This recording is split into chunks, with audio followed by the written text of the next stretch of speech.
November 1955 in Christchurch, 60 in 5 days. She had to have her birthday a little bit early because I was leaving to go to the United States. So thanks, Mum, for that. Now, such is the vast network of Mum's friends that there are, quite a few people here that I don't know, and I guess that's kind of symbolic of Mum. There are many people here. So I'm Patrick, Maryanne's eldest. Another favourite. I'm sure, look, there's many of you that can stand up here tonight and talk about Mum and the many ridiculous and outrageous things she's done. And look, I'm not going to attempt to do that tonight, because we could all do that. And there are ridiculous stories.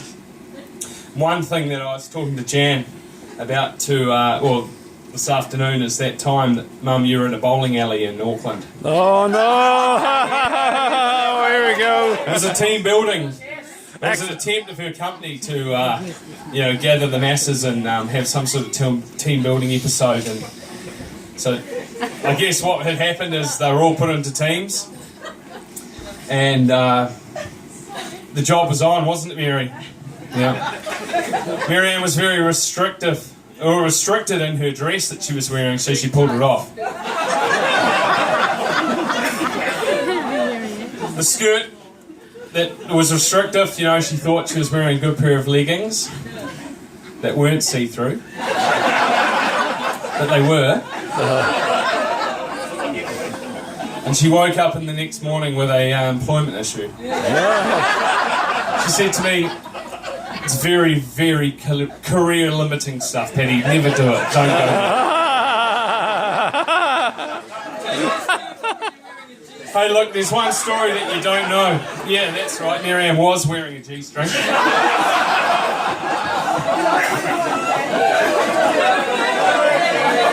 Yeah, I've got one on tonight, but I'm not going to get it out because it's career-limiting. But look, when Mum was born, there's a few stories you don't know. The nurses gathered around. They were whispering.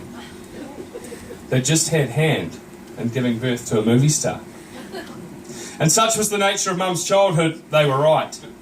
Maryanne was loud, confident, she had a sense of fashion. The nuns couldn't control her. They used to sit around and say, "She's a law unto herself, that child of God." She loved to talk and show off, and those are not my words. They're the nuns. Straight from the nuns that taught her at the Riggy and at St Mary's. When I sat down to write this speech, I considered the question, what movie star would Mum have been? Well, Marilyn Monroe was 29 when Mum was born. And as we all know, Marilyn Monroe was an American actress, a model famous for playing those dumb blonde characters. Marilyn Monroe became a most popular sex symbol of the 1950s, and she showed attitudes towards sexuality. Looking at Marilyn Monroe, I struggled to find too many similarities between her and Mum. Mum is movie star status. Looking at her tonight, she's wearing her prawn star dress. She's got new shoes, and let's be fair, folks, she's looking $1 million. So let's put your hands together for Maryanne tonight.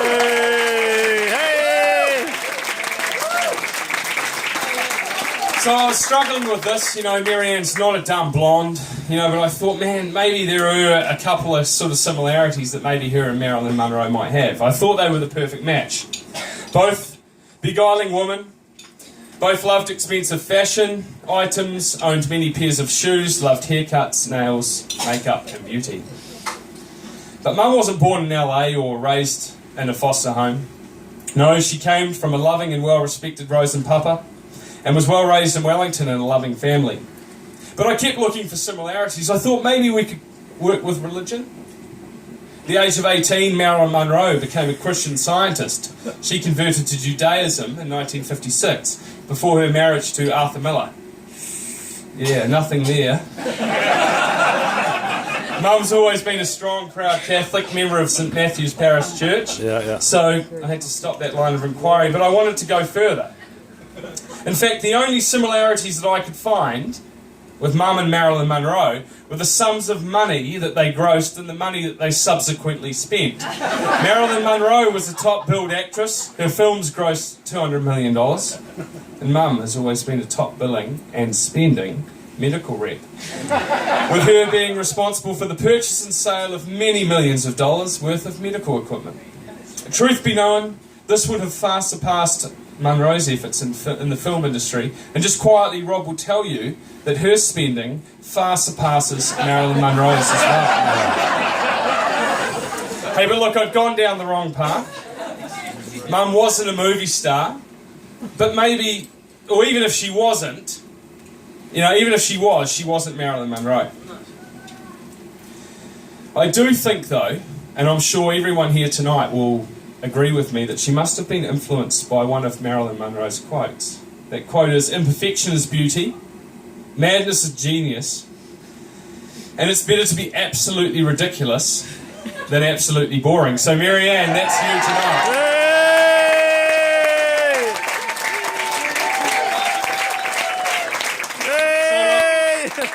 I came across a number of roadblocks with the Marilyn Monroe inquiry. It came to me, Mum was not a movie star, but maybe perhaps she was royalty. So if Mum was royalty, who would she have been? Maybe, ladies and gentlemen, tonight she would have been Princess Di. Diana, the Princess of Wales, did what she liked. She was difficult for the royal family to control. She spoke her mind, was loud, loved to show off, all qualities which the nuns experienced with Maryanne in Wellington when she was growing up. Princess Di was a major presence on the world stage. Maryanne is and continues to be a major presence on the world stage in the medical industry. So we were kind of finding some more similarities. She's travelled as close as Greymouth and as far away as the United States, to coin the infamous David Brent quote from the famous Office series, "She's travelled, boy." Diana was often described as the most photographed woman. Maryanne is often described as the world's most known and well-liked medical rep. Diana was noted for her compassion, style and charisma. Also, Maryanne, you are noted for your compassion, style and charisma as well. As most of you know here tonight, Maryanne is full on. She loves eating, drinking, laughing and friendship are all qualities that Mum holds dear to her. Diana advocated for the demining of landmines and AIDS relief in war-torn Africa. Maryanne advocates for the use of Protexis sterile latex surgeon gloves. However, if the subject has been around too much latex, maybe they have an allergy or eczema or the like, she would advocate for the use of non-latex use of surgeons' gloves. On the phone the other night, she explained to me, non-latex, that's the way they're going now, dear. As if I cared.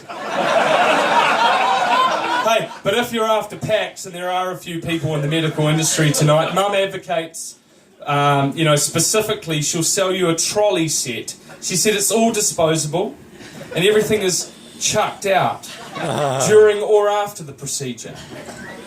After Diana's wedding to the Prince of Wales, she quickly became involved in official duties for the royal family. Mum also was involved in official duties of the Nile Road estate. However, unlike the Princess of Wales, she fell foul of the Queen Mother, Rose.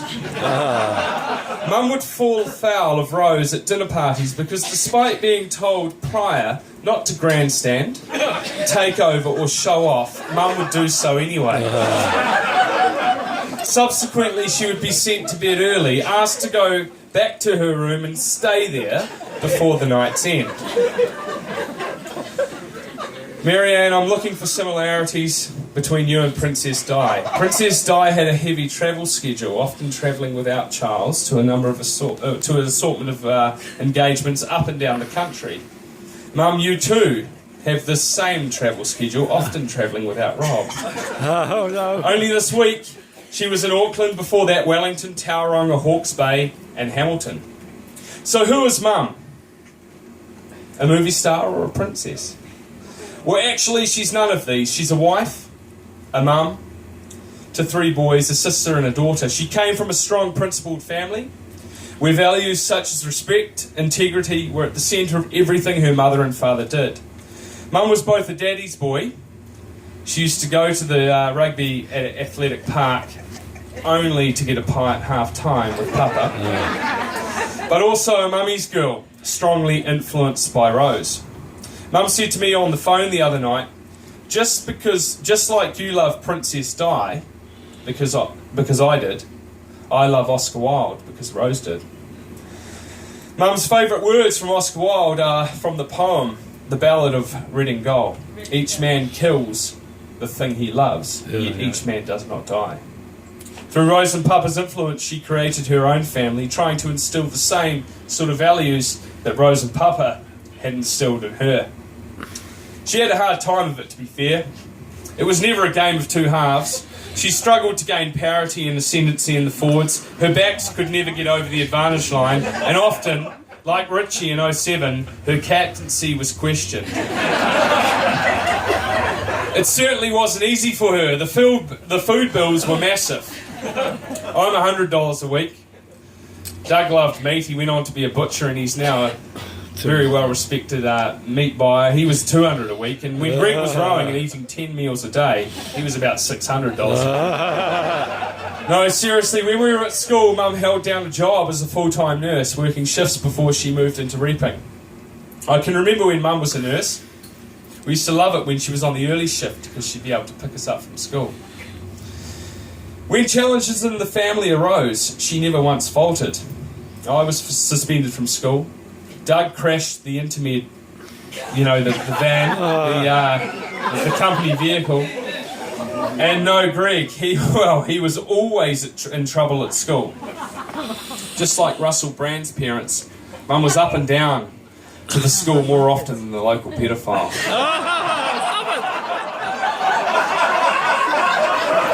Thanks, Jan. Hey, look, most people upon meeting Mum would think of her as a warm, life-embracing, outgoing, sensitive, funny woman. She's all of these things and more. Rob will tell you she's always up for a new dress, shoes, hairdo. Is Constantine here? New nails, a token facial. Yes, that's Mum. Hence, Constantine, good to see you, my man. You could have been my father.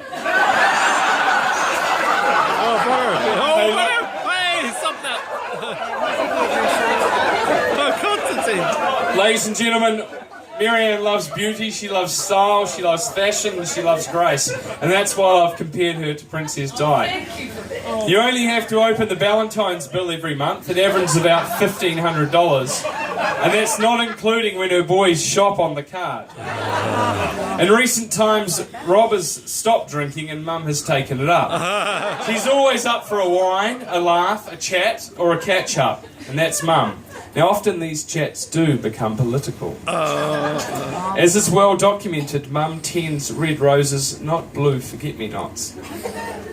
Mum has a strong sense of social justice and always tried to impart upon her boys, with limited success I might add, the importance of voting Labour.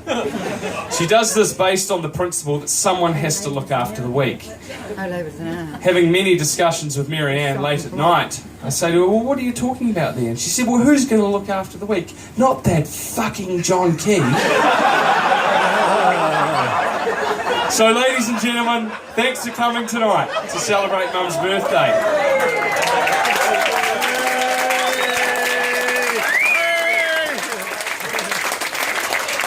Movie stars and princesses, the world adores them. Princess Di loved her boys, and her boys loved her. And likewise with you, Mary, you've raised 3 boys who love and adore you. Greggy can't be here tonight, but he loves you, and he sends his wishes. We don't often show it. We often deprecate you. We try to give you a nasty nickname or something to shut you up, because let's be fair, you've got a bit of a voice on you. But look, we love you, and in the famous words of Oscar Wilde, all women become like their mothers. That is their tragedy. No man does, and that is his. So, I guess we've got Rose to thank for that. And Mum, you've been great, and I look forward to the next milestone. Thank you so much. Cheers, Mary.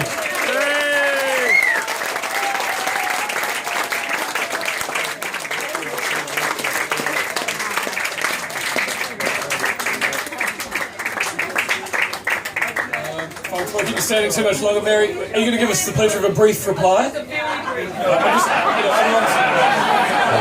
battling out here on the right wing. Bring it in. Give us some closure. I just wanted to say that was really fabulous. Oh, Joel, this is my Wellington hairdresser going.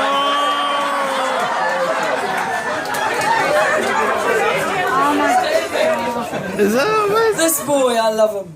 Okay, now sweeties, I just want to say to you, people will look at this party and think, my God. In fact, I heard from one of my nieces, she was sitting in the back car, she didn't think I'd heard this, but she said, I said to Mum, Auntie's really blown her budget on this party. And my sister-in-law said to her daughter, my niece, but Auntie never has a budget. She never works to a budget. But look, I just want to say one thing. My dear parents lived in a house like this in Kelburn and Wellington, and we just used to love going there all the time. And all the children that were born of my brothers and my sister used to love going there. And they kept it going all those years. And Mother just died in April and Dad last year. Oh. And so it was really sad for us as a family. Anyway, we sold the house, and it's all gone now. And Mary Hogan and all of us that were there, we were all part of it, weren't we, Mary? Anyway, we all got, the lawyer divvied it all up, the money. And there was a little thing there that Mum had said in it, and that was that Maryanne and Rob were to be paid back this amount of money that we'd forgotten we'd given her a while ago. So that's what's paid for this party. So Rose, she bought the dress. She's hired the band, although she's paid for the marquee. She's given us a decent feed, which is what she wanted at her funeral. She said, give them a decent feed at the funeral. Don't get Tony O'Brien. She said, he does all the Catholic funerals, it's crap. She said, get Ruth pretty, have a decent feed. Anyway, so I just want you all to raise your glasses, because this is about my 60th. To dear Rose and Papa and all my family that have come. Yay! And my hairdressers. Thank you, wonderful. Oh, there's just one other thing. We're going to have some music and some dancing, but we thought maybe at about midnight, if you wanted to go and come back, or you want to stay, we're going to have the All Blacks here. And we've got the screen, we've got it all on. We're going to have a barbecue in the morning. We're going to be fantastic fun going on here. So come back for the rugby. Yeah. Go the ABs. Hey. And James is going to play me out to my favourite song he's just told me. Oh, okay, my favourite song at the moment.